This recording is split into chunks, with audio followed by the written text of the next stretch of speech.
So hello everyone, I hope आप सभी लोग अच्छे होंगे। आज मैं आ गई हूँ आपके पास एक न्यू वीडियो लेके, जो कि हमारी बीएलएड फिफ्थ सेमेस्टर की सिलेबस की वीडियो, जिसमें कि मैं आपको सारा सिलेबस जो है वो बताऊंगी और डिस्कस करूंगी, और कौन कौन से आपके पेपर हैं इस सेमेस्टर में, और कितने क्या टॉपिक्स हैं, और कितने क्या यूनिट्स हैं, और कौन कौन सी फाइल्स बनेंगी इस सेमेस्टर में। ये पूरी ही चीज़ें यहाँ पे मैं आपको बताऊँगी, तो वीडियो को लास्ट तक की ज़रूर से देखिएगा, और वीडियो को अपने दोस्तों के साथ ज़रूर से शेयर करिएगा, क्योंकि ये सिलेबस जो है इतनी जल्दी लखनऊ यूनिवर्सिटी की वेबसाइट पे नहीं आता है, और ना ही इतनी जल्दी कॉलेजेस में मिल पाता है। तो इस वजह से मैं आपसे यही कहूँगी कि ज़्यादा से ज़्यादा इस वीडियो को शेयर कर दीजिए, ताकि सभी स्टूडेंट्स को बीएलएड थर्ड ईयर और सेमेस्टर फिफ्थ का ये जो सिलेबस है वो मिल सके, जिससे कि बच्चे जो हैं अपनी तैयारी पहले से कर सकें।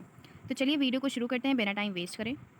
सबसे हमारा जो पहला पेपर होगा, इसमें भी आपके 3 सब्जेक्ट होंगे एज़ यूजुअल, जैसे कि आप सारे ही पेपर सेमेस्टर आप करते आ रहे हो। आपने फोर्थ सेमेस्टर दिया है, थर्ड सेमेस्टर दिया है, फर्स्ट सेमेस्टर दिया है, तो कहीं ना कहीं आपको अंदाज़ा हो गया है कि किस तरीके से क्वेश्चन पेपर आता है और कितने हमारे पेपर होते हैं। आपके 3 जो होते हैं वो मेन पेपर होते हैं, और बाकी आपके प्रैक्टिकल्स होते हैं। तो इसमें आपका जो पहला पेपर आ जाता है स्कूल प्लानिंग एंड मैनेजमेंट।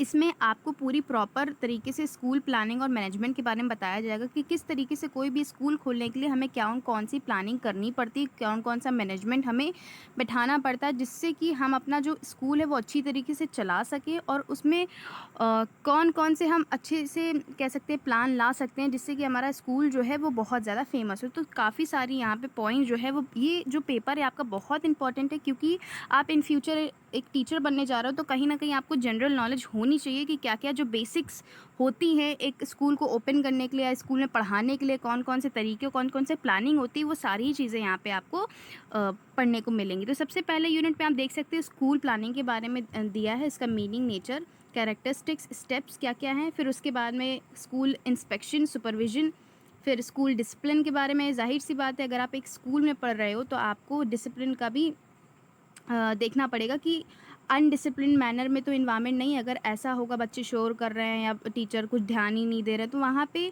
जो आपकी पढ़ाई वो इफेक्टिव वे में नहीं हो पाएगी। तो हमें ये भी यहाँ पे ध्यान रखना है, इसके इंपॉर्टेंट प्रिंसिपल्स आपको पढ़ने पड़ेंगे।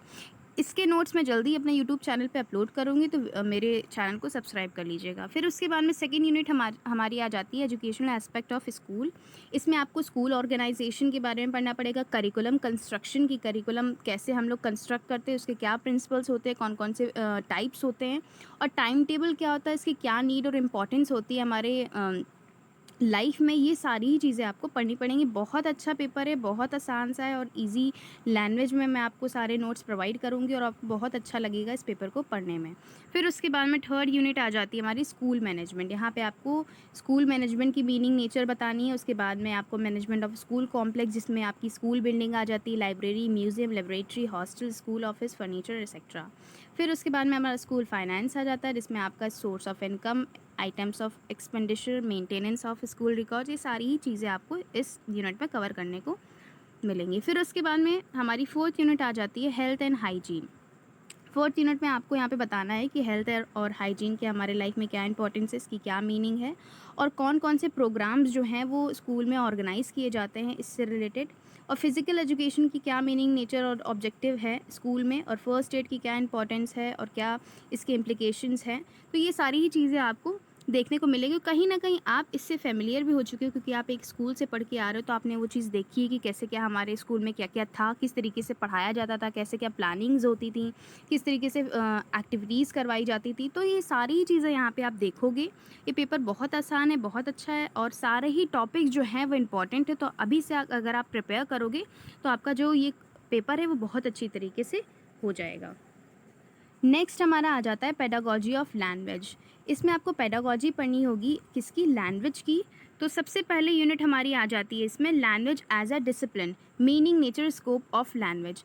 इसमें से फर्स्ट सेमेस्टर में जिन स्टूडेंट ने इंग्लिश ऑप्ट की थी, उनको कहीं ना कहीं इसके बारे में पता होगा कि लैंग्वेज क्या होती है, इससे क्या मीनिंग, नेचर, स्कोप्स होते हैं, क्या कैरेक्टरिस्टिक्स होते हैं, वो यहाँ पे आपको वही यहाँ पे मेंशन करना है। तो जिन स्टूडेंट के पास उस सेमेस्टर के नोट्स होंगे तो वो आपके नोट्स यहाँ पे हेल्प करेंगे आपको। फिर उसके बाद में language teaching in India, language policy in India, 3 language formula and multilingualism. बहुत अच्छा टॉपिक है मल्टीलिंगुअलिज्म एंड 3 लैंग्वेज फार्मूला हमारा। फिर आ जाता है constitutional provision related to language. यहाँ पे आप फर्स्ट यूनिट में ये पढ़ोगे। फिर उसके बाद में सेकंड यूनिट में आप देख सकते हो AIIMS and objective of teaching language, क्या एम्स और ऑब्जेक्टिव्स होने चाहिए एक लैंग्वेज को पढ़ाने के उसमें। फिर आपको बिहेवियरल टर्म्स में लिखना है, ये भी मैं आपको अपने आने वाली वीडियोज़ में बताऊँगी और डिस्कस करूँगी। फिर उसके बाद में मेथड ऑफ़ टीचिंग लैंग्वेज, कौन-कौन से मेथड्स होते हैं जो कि टीचर ऑप्ट करता है एक इंग्लिश सब्जेक्ट को या लैंग्वेज सब्जेक्ट को पढ़ाने के लिए। तो इसमें कई सारे मेथड दिए हुए हैं, डायरेक्ट, इनडायरेक्ट, ग्रामर कम ट्रांसलेशन, डिडक्शन, इंडक्शन मेथड, ये सारी आपको मेथड्स पढ़ने पड़ेंगे। फिर उसके बाद में हमारा आ जाता है qualities of a good language teacher. आपको क्वालिटीज़ बतानी है कि एक लैंग्वेज टीचर में क्या-क्या क्वालिटीज़ होनी चाहिए। फिर उसके बाद में meaning, importance and functions of 4 major language skills, आपको यहाँ पे स्किल्स के बारे में बताया जाएगा कि कौन-कौन सी हमारी स्किल्स होती हैं जो कि बहुत ही इंपॉर्टेंट होती हैं, बहुत ही इंपॉर्टेंट रोल प्ले करती हैं हमारी लाइफ में। फिर उसके बाद में थर्ड यूनिट आ जाती है हमारी aspects, form and system of language, spoken and written language, teaching of pronunciation, vocabulary, spelling and reading and writing, qualities of good text book, qualities of good language teacher. ये points आपका same हो जाएगा जो मैंने अभी आपको पहले बताया।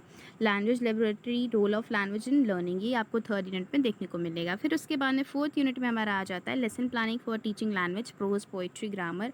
अभी आप फोर्थ सेमेस्टर से होके आ रहे हो तो कहीं ना कहीं आपको माइक्रो टीचिंग के लेसन प्लान के बारे में नॉलेज होगी जो कि आपकी 6 to 7 मिनट्स की होती थी, लेकिन अब आपको यहाँ पे मैक्रो लेसन प्लान का पूरा प्लान बताया जाएगा, उसकी नॉलेज दी जाएगी कि किस तरीके से आपके जो 30 मिनट्स के जो प्लान्स बनते थे उनकी यहाँ आपको बताया जाएगा कि वो कैसे बनते हैं और वो किस तरीके से उनमें कौन-कौन से टीचिंग एड्स वगैरह क्या-क्या उसमें हम मेथड्स यूज़ करते हैं, वो सारी ही चीज़ें यहाँ आपको बतानी पड़ेंगी क्योंकि आपके 6 सेमेस्टर में आपके मैक्रो लेसन प्लान्स ही हैं। फिर उसके बाद में टीचिंग एड्स आ जाते हैं, क्या उनके कौन से इंपॉर्टेंस होती है, क्या उनकी प्रिपरेशंस होती हैं, कौन-कौन से डिफरेंट टीचिंग एड्स होते हैं।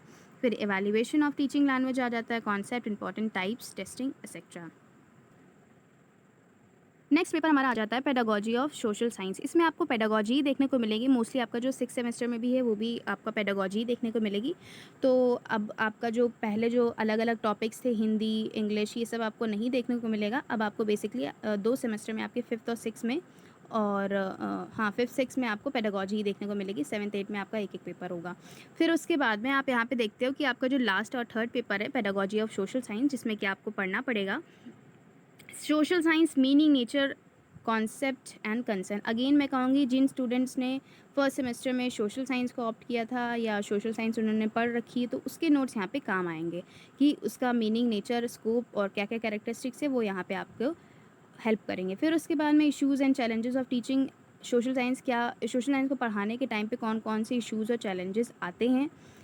Teaching learning strategies and learning resources in social sciences, कौन कौन सी स्ट्रैटेजीज़ जो है वो एक टीचर ऑप्ट करता है सोशल साइंस को पढ़ाने के लिए। फिर उसके बाद में हम देखते हैं यूनिट सेकंड में AIIMS and objectives of teaching social science, writing in behavioural terms. अगर आपने एम्स एंड ऑब्जेक्टिव एक सब्जेक्ट के पढ़ लिए हैं बिहेवियरल टर्म्स में तो आपको कहीं ना कहीं आइडिया हो जाएगा, तो आप उसी पैटर्न में आप दूसरे सब्जेक्ट की पेडागोजी में भी लिख सकते हो। तो कहीं ना कहीं आपका जो सिलेबस है pedagogy of social science and pedagogy of language, mostly topics जो हैं वो आपको मिलते जुलते मिल जाएंगे। AIIMS and objective, qualities, lesson plan, evaluation, teaching methods कहीं ना कहीं आपको सेम तरीके के देखने को मिल जाएंगे, ज़्यादा इसमें आपको मेहनत नहीं करनी पड़ेगी।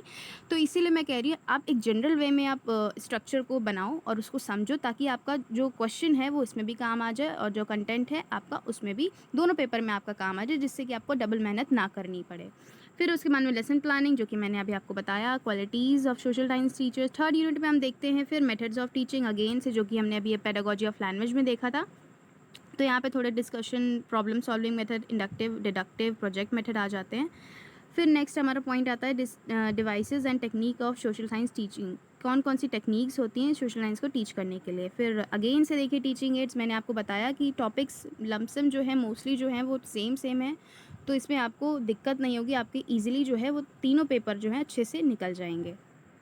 हमारा फोर्थ यूनिट आ जाती है assessment and evaluation in social science, tools and devices of evaluation, preparation of achievement test. इन सभी टॉपिक्स के मैं आपको नोट्स जल्दी ही अपने चैनल पे अपलोड करूँगी, तो इसके लिए आपको कोई भी टेंशन लेने की ज़रूरत नहीं है। ये रहा आपका बीएलएड 5th सेमेस्टर का सिलेबस। इसके बाद हम देख लेते हैं कि आपको कौन कौन से प्रैक्टिकल्स इसमें करने पड़ेंगे, क्योंकि आपके 5th सेमेस्टर में आपके इंटरनल प्रैक्टिकल होंगे जिसमें कि आपके एग्जामिनर नहीं आएंगे, आपके कॉलेज के टीचर ही आपका ये जो प्रैक्टिकल्स हैं वो लेंगे। देखिए यहाँ पे आपको मैं स्क्रीन पे शो कर रही हूँ कि 5th सेमेस्टर में आप फोकस कर सकते हो। यहाँ पे देखो प्रैक्टिकल 13, 14 एंड 15। 13 में आपके माइक्रो टीचिंग स्किल्स आ जाती है, जिसमें कि आपको 10 प्लान्स जो हैं वो बनाने पड़ेंगे। फिर उसके बाद में आ जाता है ऑब्जर्विंग स्कूल फंक्शनिंग, आपको स्कूल फंक्शनिंग में जो आप वहाँ पे जाके ऑब्ज़र्व करोगे 1 वीक के लिए आपको भेजा जाएगा। फिर उसके बाद में हमारा आ जाता है स्कूल लाइब्रेरी। जब आप विज़िट करोगे जाके स्कूल में, तब आपको 1 वीक के लिए आपको पूरा स्कूल ऑब्ज़र्वेशन की कि कैसे क्या वहाँ पे प्लानिंग है, कैसे कहाँ वहाँ पे मैनेजमेंट वहाँ का कैसा है, किस तरीके से वहाँ पे उसका शेप कैसा है उस बिल्डिंग का, और कैसे क्या टाइम टेबल वहाँ पे फ़िक्स है, किस तरीके से क्लासेस लगती हैं।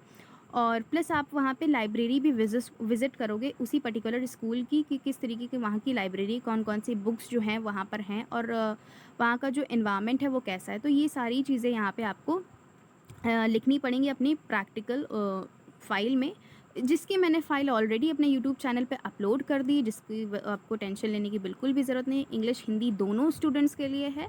तो आप वो हेडिंग्स, वहाँ का कंटेंट अच्छे से देख सकते हो, जिससे कि आपको कोई भी दिक्कत परेशानी नहीं होगी। आई होप ये आपके लिए वीडियो बहुत हेल्पफुल रहेगी। तो लाइक कमेंट शेयर ज़रूर से करिएगा और अपने दोस्तों के साथ बहुत सारा शेयर करिएगा। Thanks for the watching this video.